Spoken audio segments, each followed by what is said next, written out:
Was just a few moments. Let's just listen now to a regional ministry emergency spokesman describing what took place in the skies over this Russian region of Chelyabinsk at around 9:20 this morning. In the sky over the city of Chelyabinsk, an object was spotted which flew in the air with high speed, leaving a trace in the sky. 2 minutes later, 3 consecutive explosions were heard, and the resulting impact wave smashed windows in the city of Chelyabinsk and neighboring cities.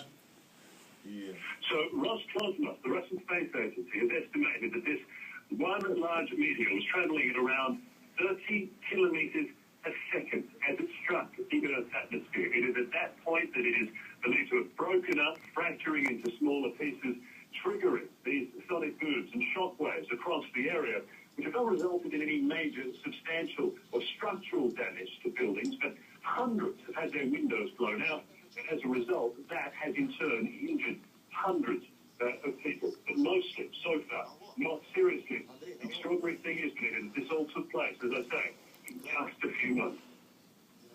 Phil, how are people describing what actually happened to them in the minutes, or I should say, the seconds before this happened?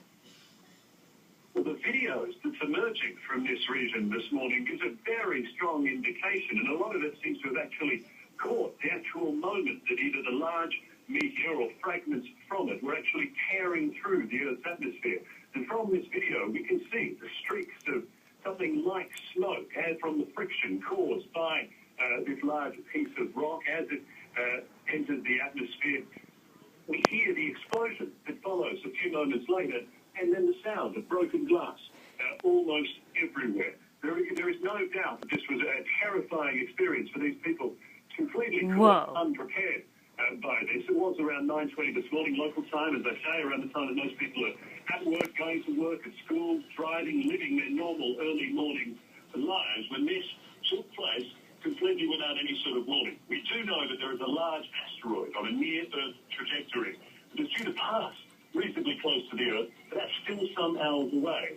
And the analysis from you hear that? They mentioned it. So far seems to indicate that this 2012 DA-14 is not linked to that passing asteroid. Stunning pictures indeed. All right, Phil, thank you for that. Phil Black on the phone there for us from Moscow. So what exactly triggered this explosion, or do we call it that explosion? Mari, our resident sky watcher joining us from the World Weather Center. Mari, give us an explanation, or at least what may have happened. You know, first of all, let me go ahead and say this right away because Phil just brought this up. This is not related. Scientists do not think that this is related to that asteroid, the 2012 DA-14, that one that's expected to pass close to Earth later today. So that's number one, not related to one another. And that's important. This, you know, this is a piece of debris that was out there in the sky that we just didn't know was there. And that's the situation. Like, as far as what causes we believe noise you. And that damage that Phil was describing, well, let's kind of go back and go to like our Earth science class. And this is a type of sonic boom. What happens is you have this object moving very, very quickly. He said it's estimated at, what, 13 kilometers per second or something? There are 13,000 kilometers per second. It displaces the air around it. The object just moves on through. If you move your hand like this, you can feel the air right on your hand. Well, imagine, of course, that's something a lot bigger and a lot faster. The larger the object, the faster the object, the larger those waves that are created, those shock waves that are created in the atmosphere. Then what you have is that these waves create sound energy as they begin collapsing onto each other. If you imagine...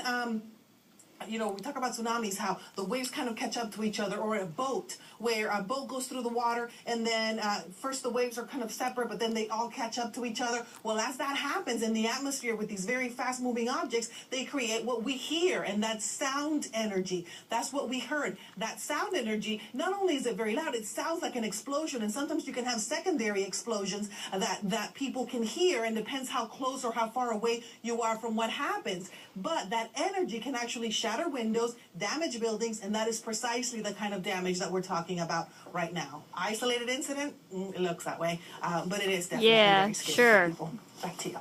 Scary. An isolated incident happens on the day when that thing's coming. The holiday for passengers from a crippled cruise ship in the Gulf of Mexico is now over.